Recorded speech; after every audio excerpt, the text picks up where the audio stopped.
नमस्कार दोस्तों, आपके अपने YouTube चैनल में आपका स्वागत है। दोस्तों, आज हम बात करेंगे जो अभी ये आम आदमी पार्टी का सिस्टम चल रहा है उसके ऊपर कि अरविंद केजरीवाल ने अंदर जाते जाते क्या खेला कर दिया। उसके बाद आम आदमी पार्टी में और कौन कौन सा खेल हो गया और संजय सिंह के बाहर आने के बाद अब आगे क्या होगा। क्या इसका आम आदमी पार्टी को फायदा होगा, नुकसान होगा? क्या अरविंद केजरीवाल को इलेक्शन में कैंपेन करने के लिए जमानत मिलेगी या नहीं मिलेगी? चलते हैं दोस्तों, आपको पता है कि 1 अप्रैल को अरविंद केजरीवाल को कोर्ट ने 15 दिन की जुडिशियल कस्टडी न्यायिक हिरासत में भेज दिया। न्यायिक हिरासत का मतलब है कि अब वो ईडी की गिरफ्त में नहीं रहेंगे, अब वो जेल में रहेंगे। जेल में जाते समय जो चीजें उन्होंने मांगी, रामायण मांगी, गीता मांगी और एक और book how prime minister thinks ये मांगी, और कुछ जो भी उनकी डेली रिक्वायरमेंट्स हैं मेडिसिन वगैरह की या इंस्ट्रूमेंट्स जो उसके शुगर वगैरह उनको, क्योंकि डायबिटीज की प्रॉब्लम है, उसको चेक करने के लिए रेगुलर मॉनिटरिंग के लिए जो शुगर डिवाइस और उसका चार्जर वगैरह वो सब कुछ, और कोर्ट ने उनको घर से खाना मंगवाकर खाने की इजाजत दे दी। बाकी वो जैसे आपने बहुत सारे अभी मेन स्ट्रीम मीडिया और सोशल मीडिया पे देखा ही होगा कि वो 2 नंबर जेल में रहेंगे, उनके जो अलग अलग साथी हैं वो अलग अलग जेल नंबर में रह रहे हैं।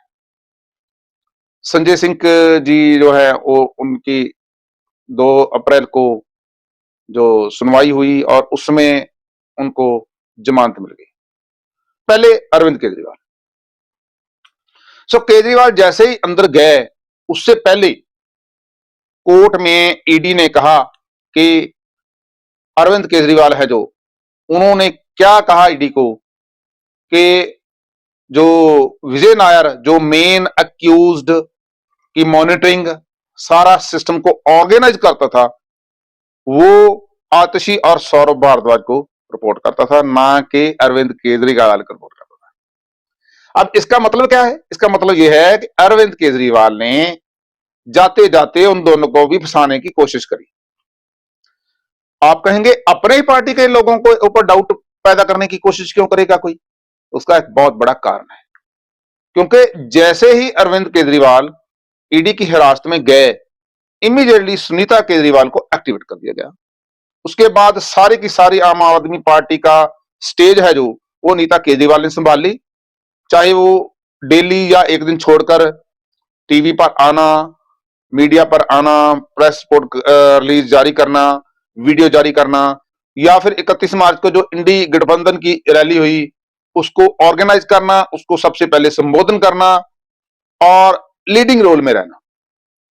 ये सब इस बात को दर्शाता है कि आने वाली मुख्यमंत्री श्रीमती सुनीता केजरीवाल हो सकती है। ये बात मैं पहले एक वीडियो में बता चुका हूं। 31 मार्च को एक मैंने वीडियो डाला था, उसमें मैंने लाइव डाला था, उसमें मैंने बताया था कि दिल्ली को एक नया मुख्यमंत्री मिल गया। अब आतिशी और सौरभ भारद्वाज भी सपने सजाए हुए थे शायद हमारा नंबर लग जाए, लेकिन केजरीवाल जाते जाते ये कह गए कि ये दोनों भी हमारे ही कैटेगरी में हैं, या कह लीजिए कि जैसे वो विजय नायर है जो इन दोनों को रिपोर्ट करता था, अब एक डाउट जो है वो ईडी की नजर में और लोगों की नजर में डाल गए। इसका मतलब वो सुनीता केजरीवाल का रास्ता साफ कर गए। अभी मैं एक वीडियो डाल रहा हूं, वो उस दिन का वीडियो है जब अरविंद केजरीवाल जो है उनको जुडिशियल कस्टडी में न्यायिक हिरासत में भेजा गया। आप खुद देख लीजिए कैसे आतिशी मारलीना की जो चेहरे है उसकी हवाइयां उड़ी हुई हैं। सुनीता केजरीवाल जो है मीडिया को जवाब दे रही है उनके सवालों का, और पीछे आतिशी मारलीना खड़ी हैं, कैसे उनकी हवाइयां उड़ी हुई हैं, आप खुद देख लीजिए। पूछताछ पूरी हो गई है, अदालत ने दोषी नहीं कहा, उनको जेल में क्यों डाला है? मैम, क्या आने वाले कितने दिनों के बाद आप लोग, अब जेसी में भेज दिया गया है सीएम साहब को, तो कब बेल मूव करने की आप लोग तैयारी कर रहे हैं? लोगों का एक ही मकसद है इनको चुनावों में उनको जेल में डालना है। देश की जनता इस तानाशाही का जवाब देगी। इसके बाद उसी दिन शाम को एक ट्वीट आया, कोई 5:50 पर आतिशी मारलोना ने अपने ट्विटर हैंडल से ट्वीट किया। अभी ये ट्वीट आप देखिए। इस ट्वीट में यह बताया गया कि मैं कल, ठीक है ना, 1 अप्रैल को उन्होंने ट्वीट किया कि मैं कल 2 अप्रैल को, 2 अप्रैल को एक बहुत बड़ा एक्सपोज करूंगी, एक बड़ा धमाका करने वाली हूं। उसके ऊपर बहुत सारे जो लोग थे उन्होंने रिएक्ट किया। उन्होंने कहा कि आप अरविंद केजरीवाल एक्सपोज करो, जल्दी करो, या अलग अलग तरह के रिएक्शंस लोगों ने देने शुरू कर दिए। लेकिन रात रात में हमें भी लगता था, सबको लगता था कि आतिशी मारलोना जो है वो अरविंद केजरीवाल को एक्सपोज कर सकती हैं। लेकिन इसकी जिम्मेवारी जो सीनियर लीडर्स हैं आम आदमी पार्टी के, कहते हैं कि उनको दी गई और उन्होंने रात रात में आतिशी मारलोना को मैनेज कर लिया और सुबह उठकर आतिशी ने वही पुराना ढोल पीट दिया कि मुझे बीजेपी से ऑफर आ गई है, मुझे 50 करोड़ रुपए दे रहे हैं, मेरे एक रिश्तेदार हैं, उसके वाया उस रास्ते से मेरे को ऑफर आई है। जैसा कि मैंने कल शाम को ट्वीट करके बताया था कि आज एक बहुत ही सनसनीखेज खबर मैं आप सबके सामने रखने वाली हूं। तो मैं सभी मीडिया के साथियों से, देश भर के लोगों को ये बताना चाहती हूं कि भारतीय जनता पार्टी ने मेरे एक बहुत व्यक्तिगत करीबी व्यक्ति के माध्यम से मुझे भारतीय जनता पार्टी ज्वाइन करने के लिए अप्रोच किया। मुझे ये कहा गया कि या तो मैं भारतीय जनता पार्टी ज्वाइन कर लूं, अपना पॉलिटिकल करियर बचा लूं, अपना पॉलिटिकल करियर बढ़ा लूं, और अगर भारतीय जनता पार्टी नहीं ज्वाइन करी तो आने वाले 1 महीने में ईडी द्वारा मुझे गिरफ्तार कर लिया जाएगा। यह एक मेरे बहुत करीबी व्यक्ति के माध्यम से मुझे बताया गया। उन्होंने कहा कि प्रधानमंत्री नरेंद्र मोदी जी और भारतीय जनता पार्टी ने अपना मन बना लिया है कि आम आदमी पार्टी को और उसके सभी नेताओं को अब वो कुचलना चाहते हैं, खत्म करना चाहते हैं। पहले उन्होंने आम आदमी पार्टी के सारे शीर्ष नेतृत्व को अरेस्ट करके जेल में डाल दिया। पहले सत्येंद्र जैन जी की गिरफ्तारी हुई, फिर मनीष सिसोदिया जी की गिरफ्तारी हुई, फिर संजय सिंह जी की गिरफ्तारी हुई, और अब दिल्ली के मुख्यमंत्री अरविंद केजरीवाल जी को भी गिरफ्तार कर लिया गया है। अब भारतीय जनता पार्टी का यह इरादा है कि आने वाले 2 महीने में लोकसभा चुनाव से पहले वो आम आदमी पार्टी के 4 और नेताओं को गिरफ्तार करने वाले हैं।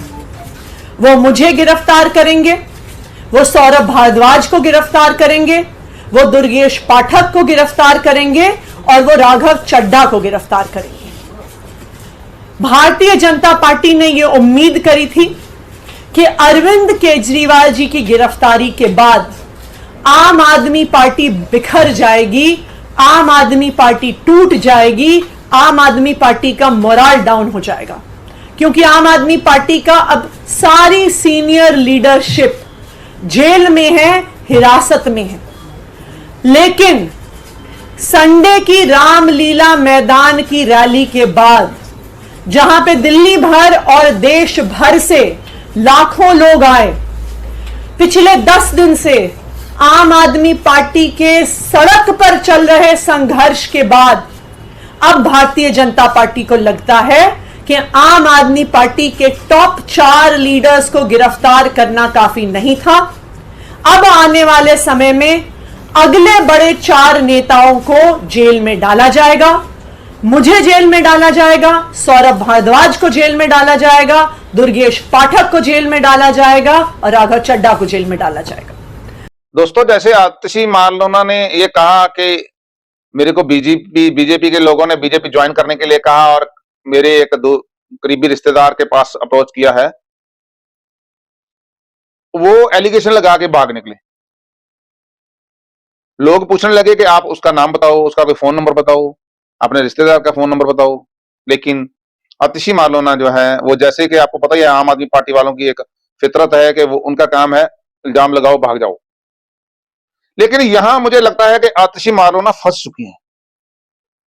आज 3 अप्रैल को बीजेपी के जो स्टेट प्रेसिडेंट हैं दिल्ली के, वीरेंद्र सचदेवा, उन्होंने बताया कि हमने नोटिस जो है वो डिफेमेशन का वो भिजवा दिया है आतिशी मारलोना को। या तो वो माफी मांगे या वो हमें सोर्स बताएं, उस बंदे का नाम बताएं, नहीं तो वो लीगल जो है वो केस जो है उसको फेस करने के लिए तैयार हो जाए। मुझे लगता है कि अभी ये झूठ बोल के आतिशी मारलोना फंस चुकी है। ये भी मुझे लगता है अरविंद केजरीवाल की तरह, जैसे उन्होंने 6-7 बार अलग अलग लोगों से माफी मांगी थी, तो मुझे लगता है अल्टीमेटली ये भी माफी मांग के अपना खड़ा छुड़ाएगी। हमने कल ही कहा था कि अगर आपके पास कोई तथ्य है तो रखिए, अन्यथा माफी मांगे, नहीं तो हम आपके खिलाफ कानूनी कार्रवाई करेंगे। तो उनको डिफेमेशन नोटिस दिया है। हम उनसे 4 चीजें पूछ रहे हैं। किसने संपर्क किया, कोई नाम तो होगा ना, किसी ने तो बात की होगी, उसका नाम बताइए। वो कहते हैं मेरे नजदीकी रिश्तेदार को संपर्क किया, उस रिश्तेदार का नाम बताइए। किस तरह से संपर्क किया, कोई आके मिला था क्या, किसी ने फोन पे बात की थी? अगर ऐसा है तो अपना फोन दीजिए, उसको इन्वेस्टिगेशन करवाते हैं। आप झूठ बोलेंगे और भाग जाएंगे, इस बार ऐसा नहीं होगा। सबको इतना कोई अनजान नहीं है आज की दुनिया में। सब लोग पढ़े लिखे हैं, सब लोग जानकार हैं। मैं ये कह लूं तो ज्यादा बढ़िया रहेगा। अगर कोई कम भी पढ़ा है तो, लेकिन आज की डेट में जिस तरीके से पॉलिटिक्स चल रही है ना, उसको सब लोग समझ रहे हैं। तो इसका मतलब यही हुआ कि आतिशी मारलेना को मैनेज कर लिया गया। आतिशी मारलेना उस दिन आगे, लेकिन एक और खेला कर गई। मैनेज तो हो गई, क्या खेला कर गई? उन्होंने उस प्रेस कॉन्फ्रेंस में क्या बोला आप खुद सुनिए। कि उन्होंने कहा कि अब ईडी मेरे को, यानी कि आतिशी मारलेना और सौरभ भारद्वाज, दुर्गेश पाठक और राघव चड्ढा, इन चारों को गिरफ्तार करने वाली है। इसका मतलब यह हुआ कि दुर्गेश पाठक जो अरविंद केजरीवाल के बहुत क्लोज हैं, राघव चड्ढा आपको पता ही है कि मेरे ख्याल सबसे ज्यादा अगर कोई क्लोज अरविंद केजरीवाल के है तो नंबर 1 पे जो डिप्टी सीएम होते थे, और नंबर 2 पे राघव चड्ढा। सो ये दोनों जो हैं वो सबसे ज्यादा क्लोज थे। आतिशी मारलेना ने राघव चड्ढा और दुर्गेश पाठक का नाम लेकर एक तीर से 2 निशाने साध दिए। उसने इशारा दे दिया कि अगर मैं फंसूंगी तो आपको भी नहीं छोड़ूंगी, आपके बंदों का भी नाम लूंगी और आपके बंदों को भी फंसा के जाऊंगी। एक खेला और हो गया उसी दिन 2 तारीख को ही। अचानक से दोपहर में न्यूज आ गई कि संजय सिंह को बेल मिल गई। अब इसमें आम आदमी पार्टी जो है वो एकदम अचरज हैरान रह गए, सब लोग हैरान रह गए। सबसे ज्यादा हैरान इसमें मुझे लगता सुनीता केजरीवाल ही थी, जहां अंदर बैठे हुए अरविंद केजरीवाल होंगे, कि इनको जमानत कैसे मिल गई। सो आपको पता ही है कि जो 2 लोग हैं वो सबसे ज्यादा क्लोज अरविंद केजरीवाल के थे। सबसे ज्यादा नंबर 1 मनीष सिसोदिया, नंबर 2 राघव चड्ढा। राघव चड्ढा किसी समय 1 नंबर पे हुआ करते थे जब उनको पंजाब का चार्ज दिया गया था, और उसके बाद मनीष सिसोदिया जो है वो ज्यादा क्लोज हो गए, क्योंकि राघव चड्ढा ने अपनी शादी जो है वो परिणीति चोपड़ा से कर ली। शुरू में एक बार ऐसी न्यूज भी आई थी कि जो राघव चड्ढा है वो अरविंद केजरीवाल की बेटी से शादी करने वाले हैं, लेकिन बाद में कुछ ऐसी उसकी फैमिली की अपनी इंटरनल जो भी उनका सिस्टम हुआ होगा, उसमें राघव चड्ढा ने परिणीति चोपड़ा से शादी कर ली। लेकिन आज भी राघव चड्ढा जो है वो अरविंद केजरीवाल के बहुत क्लोज हैं। अभी मैं इसके बाद आपको यह भी बताऊंगा कि राघव चड्ढा कहां हैं और क्यों हैं, वो बाद में बात करते हैं। पहले इस बात को निपटा लेते हैं। सो तीसरा बंदा अगर कोई वहां इफेक्टिव है तो उसका नाम है संजय सिंह। इसका मतलब इन दोनों को छोड़कर तीसरा बंदा सबसे ज्यादा ताकतवर आज की डेट में अगर आम आदमी पार्टी में कोई है तो उसका नाम है संजय सिंह, और संजय सिंह को जमानत मिल चुकी है। संजय सिंह जो सुनीता केजरीवाल हैं वो आतिशी मारलोना या सौरभ भारद्वाज या और किसी भी जो एमएलए है या मिनिस्टर है उसकी बात को जो इग्नोर कर सकती हैं, लेकिन संजय सिंह की बात को इग्नोर नहीं कर सकती। अगर मैं ये कह लूं कि इन तीनों का लेवल एक बराबर ही है तो वो भी गलत नहीं होगा, और उस लेवल में जाकर डायरेक्टली इग्नोर करना मुश्किल होगा। मुझे नहीं लगता कि वो इग्नोर कर पाएंगे। और जैसे अभी हालात बन रहे हैं कि किसी ना किसी तरीके से सुनीता केजरीवाल को जो है वो मुख्यमंत्री बना दिया जाए, वो क्यों बनाया जाए वो मैंने पहले बता चुका हूं एक वीडियो में, तो उसके बारे में जो है शायद संजय सिंह जो है उसकी सहमति लेनी जरूरी होगी। शायद मुझे लगता है कि आतिशी मारलोना जहां सौरभ भारद्वाज की उतनी जो सहमति है वो ना मैंने रखवाई। सो दोस्तों, ये इंटरनली एक जो है फूट आम आदमी पार्टी के अंदर अंदर जो दिखाई दे रही है, जो अभी तक बाहर खुल के तो नहीं आई, मुझे लगता है कि वो काम शुरू हो गया है। एक छोटी सी बात और कि अभी तक राघव चड्ढा जो हैं वो इंग्लैंड में बैठे हुए हैं और आंखों का ऑपरेशन कराने गए थे। उनको बहुत दिन हो चुके हैं। उनकी वाइफ जो है वो 31 मार्च से पहले आ चुकी हैं हिंदुस्तान में, इंडिया में, यानी कि भारत में। उनकी वाइफ जो है वो उस दिन मुंबई एयरपोर्ट पर उतरी थी। और देखिए कितनी भारी जैकेट पहनी हुई है उन्होंने। ये जो पपराजी रहते हैं वहाँ पर वीडियो बनाते रहते हैं मुंबई एयरपोर्ट पर सेलिब्रिटीज़ के, उन्होंने कहा मैडम जरा धीरे धीरे चलिए जिससे कि हम वीडियो बना ले, तो ये धीरे धीरे चलने लगी। और वो अकेली थी। लेकिन राघव चड्ढा इंग्लैंड से वापस क्यों नहीं आ रहे, यूके से वापस क्यों नहीं आ रहे? एक बहुत बड़ी न्यूज आ रही है कि यूके में अभी जो जॉर्ज सोर्स है, सोरस अमेरिका वाले, वो भी पहुंच चुके हैं और ओबामा भी पहुंच चुके हैं। और जॉर्ज सोरस ने 2023 में कहा था कि मैं $1 बिलियन खर्चा करूंगा भारत में सत्ता, मोदी जी की सत्ता को पलटने के लिए। इसका मतलब है कि राघव चड्ढा वहां पैसों का इंतजाम करने गए हैं। मेरा सोच ये है, मैं गलत भी हो सकता हूं। दूसरा एक और बहुत बड़ा कारण मुझे लगता है कि पीछे बहुत सारे चैनल्स ने इसको कवर भी किया है कि जो पासवर्ड अपने फोन का अरविंद केजरीवाल नहीं दे रहे हैं, उसका एक बहुत बड़ा कारण यह है कि उनके फोन में जो है वो क्रिप्टो करेंसी में पैसा है, लेकिन वो फोन जो है वो ईडी के पास है, वो खोल नहीं सकते। और किसी फोन में जाके वो सिस्टम खुलेगा नहीं। सेकंडली वो, क्योंकि अरविंद केजरीवाल जी उस दिन से लेकर अब तक, जो आप पहले ईडी की हिरासत में रहे, अब जुडिशियल कस्टडी में है, तो वो फोन जो है वो सामने आने का मतलब नहीं है। अभी वो फोन जो है वो ईडी के पास ही है।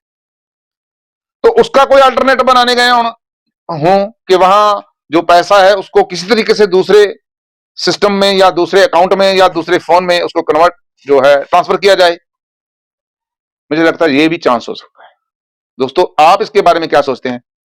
सो जरूर कमेंट सेक्शन में बताइए। अगर कोई मेरा दोस्त जो है वो हेल्प करना चाहता है तो ये क्यूआर कोड जो दिया गया है ऊपर, उसको स्कैन करके कर सकता है। और अभी कल मेरा वीडियो डलेगा पूर्वी भारत के बारे में, और उसके बाद नेक्स्ट डे मेरा वीडियो डलेगा साउथ इंडिया के बारे में। और एक जो पहले फेज का पोलिंग हो रहा है उसमें क्या क्या होगा, अब हम पोल को जो है इलेक्शन को रेगुलर कवर करेंगे। सो इस वीडियो को देखने के लिए बहुत बहुत धन्यवाद। अपने विचार कमेंट सेक्शन में जरूर रखिए, और अगले वीडियो तक के लिए जो है वो भारत माता की जय, वंदे मातरम, जय हिंद।